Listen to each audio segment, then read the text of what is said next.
विनती करती हूँ कि हे माँ, अगर कुछ ऐसी जगह है जहाँ पर मेरी बेटी को तुम स्थान दे सके, अपने चरणों में झूला झुला सके, तुम वो दे देना। क्योंकि मैं बेटी का कल मैं हाथ ऐसे फैला हुआ जो उस सीन को देखी ना, तो मेरे एक एक उंगलियां एक एक, उसने अपने सर को पकड़ा होगा, उसने अपने घाव को पकड़ा होगा, उसने अपनी पसलियों को पकड़ा होगा, कितनी तड़प तड़प के वो 1 घंटे उस स्थान पे खून बह गया होगा, बह गया था उसका, उसकी पसलियां टूट गई थी। जैसा कि अभी युवा मिश्रा जी ने कहा कि मैंने उनको एक ऑडियो भेजा था किसी मैसेज पे, तो वो ऑडियो वही था जो उसको छाती में वो लात मार रहा था साक्षी को। तो मेरी बेटी को भी ऐसा ही कुछ हुआ था, क्योंकि ना इंटरनल मैं बाहर देखी थी, उसकी छाती पे कोई वैसा नहीं खरोच नहीं था, लेकिन इंटरनल जो पीएम रिपोर्ट के मुताबिक हार्ट में घाव था अंदरूनी और ब्रेन में, और पसलियां टूट चुकी थी, आपस में टकराई थी। तो ये इससे पूरा साबित होता है कि उसने उसके छाती पे लात मारा था और उसको घसीट कर वहां ले जाकर पीछे छुपाया था। तो मैं बस माता रानी से यही प्रार्थना करती हूँ कि हे माँ, कोई भी ऐसी जगह हो जहाँ पे ये प्रभु मेरी बेटी को जो सुख यहाँ पर नहीं नसीब हुआ, मैं जो सुख यहाँ पे नहीं दे सकी, जिस इस धरती पे वो सुख अपने पास देना, और कोई ऐसी जगह उसको स्थान देना कि जो मैं तो तड़प रही, लेकिन उसको लगे कि शायद मैं बहुत अच्छी जगह आ गई हूँ। बस मैं पहला तो मेरा यही है, क्योंकि 4 साल कि किस तरह से मैंने काटा है ये मैं जानती हूँ। मेरा एक छोटा सा परिवार बचा है, मैंने अपने बेटे को कैसे संभाला है ये मैं जानती हूँ। हर दिन मेरा बेटा डिप्रेशन में हर 2-4 दिन में रहता था, और मैं किस तरह अपना दर्द भूलकर उस बेटे के साथ खड़ी रहती थी, उसको ऐसे ही डांट के बोलती थी कि कुछ ज्यादा सोचना नहीं, सब ठीक होगा। अब इस तरह से मैं उसको हिम्मत दिलाती थी। आज वो नहीं है और बाहर था, आने के लिए बहुत कोशिश कर रहा था कि मैं एक पूजा कराती थी जो घर में शांति पाठ, तो वो उसके न रहने के कारण नहीं हुआ, क्योंकि ऐसे कहते हैं पिता नहीं करता है, भाई या चाचा करते हैं, तो वो नहीं हुआ। उसके लिए वो वहां से छटपटा रहा था कि कैसे नहीं करोगे आप लोग करके। मैंने बोला बेटा 3 साल हो गया, हम भोग उसके नाम से करवा रहे हैं, मतलब उस परिवार पे क्या बीतती है, उस भाई पे क्या बीतती है, ये मैं सबसे ज्यादा, मैं अपना दर्द भूल के अपने बेटे को संभालती हूँ। क्योंकि मेरे बाकी जीवन तो काटना है ना, मेरा तो कट गया, रोधो के कटेगा ही, लेकिन उसको तो जीना है, उसको तो अपना फ्यूचर देखना है। तो बाकी वो दर्द तो अनगिनत है, मुझे जीवन भर झेलना, और ये 4 साल में मैंने जो कोर्ट से लेके सब जगह झेला है वो मैं झेल ही रही हूँ। लेकिन सबसे पहली चीज जो बच्चों के दिमाग को अभी क्या हो रहा है कि बच्चों के हर ख्वाहिश पूरी की जा रही, बच्चों को डांटा, गलत और सही नहीं समझाया जा रहा, जो चीज बच्चे डिमांड करते हैं वो पूरी करने की कोशिश की जा रही है, और उसी का नतीजा है कि बच्चे ना नहीं सुनना चाहते, बच्चे बाहर भी ना नहीं सुनना चाहते, और जब बच्चे किसी के पीछे पड़ जाते हैं, ना कर उसकी मन की बात नहीं मानते हैं, तो इस तरह की हरकतें कर रहे हैं। तो मैं तो ये चाहूंगी कि कभी भी किसी को जल्दी से विश्वास न करें, बच्चों को जल्दी किसी पर विश्वास नहीं करना चाहिए। अपने कोई भी सहपाठी हो, आगे पीछे घूमने वाला कोई भी हो, उस पर बिल्कुल भी भरोसा नहीं करना चाहिए कि वो क्या लेके घूम रहा है, और क्या लेके घूम रहा है, उसके दिमाग में क्या चल रहा है और वो क्या कर सकता है। और रही बात न्याय की, तो वो कोई भी कातिल हो, चाहे वो कम उम्र का हो या बालिग हो, वो कातिल तो कातिल है। वो हत्यारा का कोई धर्म ईमान नहीं होता, हत्यारा होता है, उसको सजा मिलनी चाहिए, और उसको उम्र कैद फांसी की सजा मिलनी चाहिए। और ये इस तरह की हत्याएं क्यों हो रही है, इस तरह की हत्याओं का कारण यही है कि उसने दोनों हाथ काट दो। जिस हाथ से उसने ये काम किया है वो हाथ ही नहीं रहना चाहिए। अगर ऐसे हत्यारों को तुरंत सजा मिलेगी तो इस तरह की हत्याएं बंद होगी। हमारे देश में हर दिन 80 हत्याएं हो रही हैं और 77 रेप हो रहे हैं, हर घंटे 3 रेप हो रहे हैं। तो इसके बाद एक सबसे बड़ी विडंबना अभी बेटियों के लिए ये हो गई है कि उसको लव जिहाद या अदर भी नाम दिया जा रहा है, लेकिन उससे क्या हो रहा है, बेटियों पे ध्यान नहीं दिया जा रहा, वो किस पर्सन ने कर रहा है उस पर ध्यान दिया जा रहा। बेटियों को न्याय चाहिए, कौन कर रहा है उससे मतलब नहीं है, बेटियों को न्याय चाहिए। बेटियां इस तरह हर दिन मर रही हैं, लेकिन वही हाईलाइट हो रहा है जो किसी अलग कौम का है। हत्यारे का कोई कौम नहीं होता, हत्यारा हत्यारा होता है। किसी भी धर्म या मजहब में बेटियों बहनों को हत्या या इस तरह के आपराधिक कृत्य करने का कोई भी कौम नहीं सिखाता।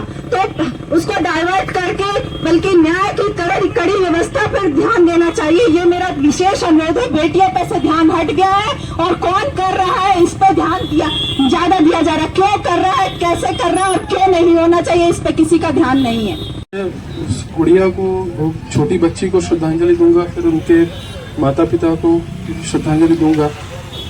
मगर जो लोग भी आए हैं वो एक चीज को जरूर समझें कि आज जो चीज इनके साथ बीता है कल किसी भी घर में हो सकता है।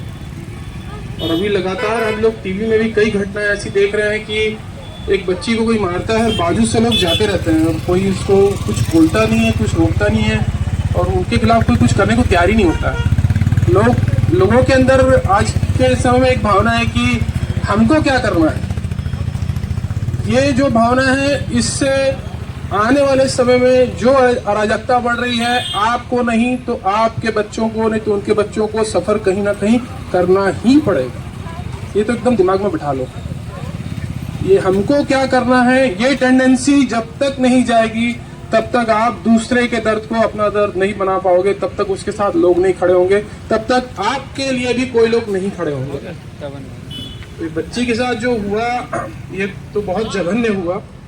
और अब अगर इतने लोग इकट्ठा हुए हैं, शारदा भाई और बाकी जितने भाई लोग इनकी मदद कर रहे हैं, ये लोग सब साधुवाद के पात्र हैं भाई। ये बहुत नेक काम कर रहे हैं। किसी भी व्यक्ति को जिसका शोषण हुआ है, जिसके साथ अन्याय हुआ है, जो दबा हुआ है, और खासकर ऐसे विषय, इनकी मदद करना, इनको न्याय दिलाने के लिए मदद करना, ये बहुत बहुत नेक काम, बहुत पुण्य का काम है। वैसे भी माता जी के दरबार में आप लोग बैठे हो, ये बहुत अच्छा कर रहे हो।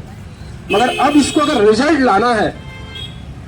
रिजल्ट लाना है, तो सीरियसली फॉर्मेलिटी के लिए नहीं कि आज आए हम लोग और फिर उसके बाद फिर देखेंगे, वैसा नहीं। रिजल्ट लाना है तो इसका एक आपको रोड मैप बनाना पड़ेगा कि ये कैसे इस मैटर को हम लोग हैंडल करेंगे। और कोई ज्यादा रॉकेट साइंस नहीं है, कोई बहुत ज्यादा दिमाग नहीं लगाना है। अगर दिल्ली की निर्भया के लिए इतना ज्यादा लोग आ सकते थे, उसको एक तरीके से कि उसको रेयरेस्ट ऑफ रेयर केस में ले लिया गया, और यही इसका एक मेरे को ब्रह्मास्त्र दिख रहा है। अगर इस मैटर को जल्दी सॉल्व कराना है, सीरियसली सॉल्व कराना है, और आप चाहते हो कि माता जी इनकी 20 साल ना भटके न्याय के लिए, चाहते हो अगर कि जो लड़का, जो अपराधी हत्या किया है और घूम रहा है और ये लोग उनको देख रहे हैं और इनका हर दिन खून जल रहा है, आप चाहते हो कि इनको न्याय मिले, तो ये रोड मैप बनाने के लिए और मदद करने के लिए ना आप लोग को ना सीरियसली टाइम देना पड़ेगा। ऐसा नहीं कि आज आए फिर अगली पुण्यतिथि में आ रहे हैं, उससे कुछ नहीं होगा। एक रोड मैप बनाइए कि इसको रेयरेस्ट ऑफ रेयर केस में हम लोग कैसे शामिल कराएं, इसको मुहिम कैसे बनाएं, तब इसका रिजल्ट भी दिखेगा। इसको आपको मुहिम बनाना पड़ेगा। तो जो लोग भी इनके साथ जुड़े हैं, जो शारदा भाई, निशु भाई, ये जितने भी अच्छे लोग जुड़े हैं, ये लोग थोड़ा थोड़ा समय दें, और समय देने के बाद इसका एक समिति बना लीजिए। समिति बनाने के बाद जो है इसको हाईलाइट कैसे करना है। जैसे हमारे बीच में यशवंत साहू जी भी आए हैं भिलाई टाइम्स से, तो बड़े अच्छे पत्रकार हैं, और इस प्रकार के जो भी क्रांतिकारी पत्रकारिता वाले लोग हैं, ये लोग भी सब समझ रहे हैं कि यार अन्याय हुआ है। और मीडिया बहुत बड़ी ताकत है। मीडिया ने ही निर्भया कांड को बहुत हाईलाइट किया था, और हाईलाइट का भी फायदा मिला उसके घर वालों को। यहाँ लाखों केस पेंडिंग है, जिनके घर वाले बेचारे 5, 10, 20 साल भटकते रहते हैं जी, उन लोगों का कुछ नहीं होता। मतलब ये एक्चुअल सच्चाई है। तो अगर इस मैटर को सॉल्व करना है तो रोड मैप बनाइए कि इसको रेयरेस्ट ऑफ रेयर केस में लिया जाए। रेयरेस्ट ऑफ रेयर केस में जैसे ही लेंगे तो इसमें रिजल्ट आने की संभावना बढ़ जाएगी। मेरे को बस यही समझ में आ रहा है। इसमें आप लोगों को जैसा मेरा हेल्प चाहिए होगा, हम लोग अपने संगठन की तरफ से, हम लोग 150 लोग हैं, हम लोगों ने उसमें एक ही नियम बनाया हुआ है। आप मेरे लिए आओगे तो मैं आपके लिए आऊंगा, नहीं तो नहीं आऊंगा। हम लोग का 150 लोगों का एक संगठन है, एकदम सीधा सीधा फंडा है कि भैया आपको दिक्कत है तो हम आपके लिए आएंगे, हमारे को दिक्कत है तो आपको भी आना पड़ेगा। ये चीज जरूरी है जो चीज अब खत्म हो रही है। क्या आप 5 बच्चों को, 6 बच्चों को, 10 बच्चों को थोड़ा सा प्रेरित कर सकते हैं, क्योंकि आपने अपनी अपनी उस उम्र का पड़ाव देखा है। अगर मेरी बात आप तक पहुंच रही होगी, आपके अंदर तक जा रही होगी, तो जहां छोटे बच्चे मिलते हैं उनसे बात करिए। बहुत जरूरी है आज की डेट में संवाद, क्योंकि इतनी सारी चीजें मीडिया में, सोशल मीडिया में, इंटरनेट के माध्यम से लोग देख रहे हैं, उसका जहां पॉजिटिव हो रहा है वहां निगेटिव भी हो रहा है। बस इन्हीं शब्दों के साथ मैं अपने शब्दों को विराम देता हूं। धन्यवाद। और थोड़ा विचार करने वाला भी कांपे, क्योंकि अपराध करने वाला नाबालिग की श्रेणी में कभी नहीं आना चाहिए। धन्यवाद। संयोजक भाई अरुण बेरी जी उपस्थित हैं, मैं उनसे आग्रह करूंगा कि वे अपनी बात रखें। भाई अरुण बेरी जी। उस वीडियो और उस पर वायरल करने से पहले उस पर गहन अध्ययन करना चाहिए, मनन करना चाहिए। ये ना कि जैसा भी कुछ भी बना के उल जलूल आपके सामने पेश किया जा रहा है और आप उसको फॉरवर्ड करते जा रहे हैं। उस पर विचार करिए कि वास्तव में ये सत्य है। मैंने जो सत्यता देखी है कोर्ट से, थाने से लेके आज 4 साल तक वो कुछ और है। इसलिए मुझे बहुत गुस्सा आता है जब उल जलूल वीडियो अगर वायरल होते हैं तो उस पर सत्यता पर ध्यान दीजिए कि वास्तव में वास्तविकता क्या है। वास्तविकता मैं कोर्ट में बहुत बुरी तरह से देखती हूँ और मैं वो सब चीजें बोलना नहीं चाहती, क्योंकि मेरा केस अभी ट्रायल पे चल रहा है और ईश्वर करे मैं जीत हासिल करूंगी। मैं जीत हासिल करूंगी, ये पक्का है। लेकिन अभी मुझे देर से न्याय एक सजा है, न्याय भी देर से मिलना एक बहुत बड़ी सजा है। उस परिवार के लिए सजा है जो परिवार की बेटी जा चुकी है, उस गम में रात दिन डूबे हुए हैं, और उसके बाद हम जब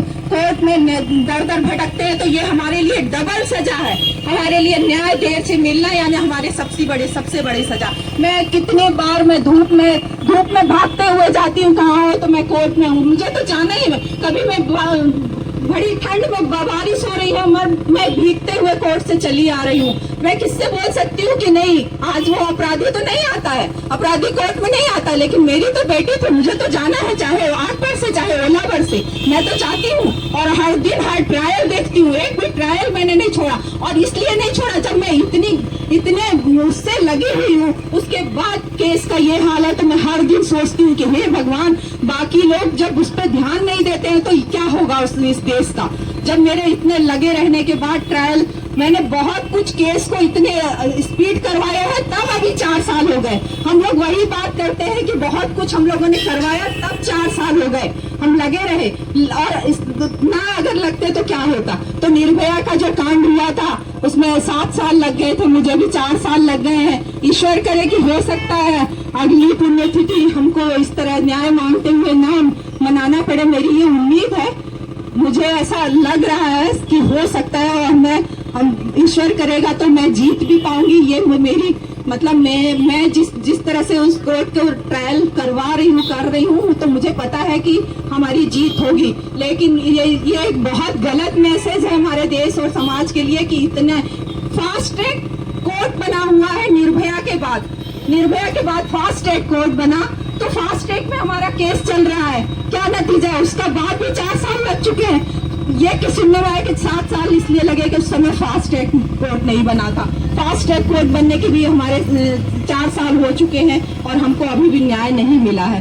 तो मैं आप लोगों का ज्यादा समय लेते हुए मैं अपनी वाणी को विराम देना चाहूंगी, और मैं आप लोगों का भी बहुत बहुत आभार प्रकट करना चाहूंगी कि जो मैं सोच रही थी गर्मी इतनी है, 4 साल में लोग अब बोर हो चुके हैं, मेरी वही बातें, वही हमारा रोना गाना, इतनी बेटियां तो मर रही हैं, शायद ही कोई आए, लेकिन आप लोगों की उपस्थिति देखकर मुझे हौसला मिला है। मैं इससे और अच्छे से इस केस में लड़ने के लिए हिम्मत जुटा पा रही हूँ। तो आप लोगों का बहुत नहीं मिला बेटी को, क्या उम्मीद है सिस्टम से, प्रशासन से? कोर्ट में कहाँ है मामला? कोर्ट में गवाहियाँ चल रही हैं और काफ़ी गवाहियाँ तो हो चुकी हैं, लेकिन कुछ सरकारी गवाह हैं जो मुझे तो लगता है अक्टूबर नवंबर से उन पे सम्मन जा रहा है और अभी तक हाजिर नहीं हो रहे हैं। इस चक्कर में और लेट हो रहा है और अधिकतर कोर्ट का तो एक डेट पे डेट मिलती है और जाते हैं, हम वापस आ जाते हैं, अपराधी आता नहीं है और वो आराम से बाहर घूम रहा है।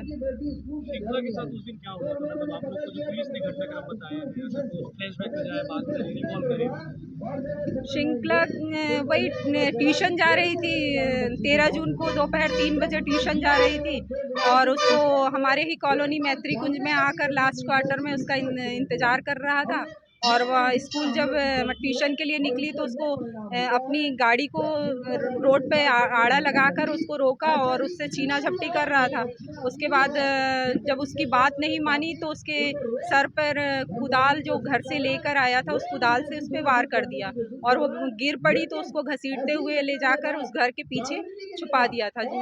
वहाँ पर वो 1 घंटे पड़ी रही और उसके घसीटते हुए उसकी पूरी पसलियाँ पीठ छिल चुकी थी और उसने शायद लात वगैरह से भी मारा था क्योंकि उसकी पसलियाँ टूटी हुई थी, ऐसा हम लोगों को पीएम रिपोर्ट के द्वारा मतलब डॉक्टरी गवाह से पता चला है कि उसकी पसलियाँ टूट चुकी थी और वो 1 घंटे पड़ी थी, उसका खून बह चुका था और उसके बाद जब हॉस्पिटल में गई तो वहाँ पर उस कोमा में थी, कोमा में चली गई थी और रामकृष्ण रिफ़र किया गया। वहाँ पर वो 15 तारीख को उसने दम तोड़ दिया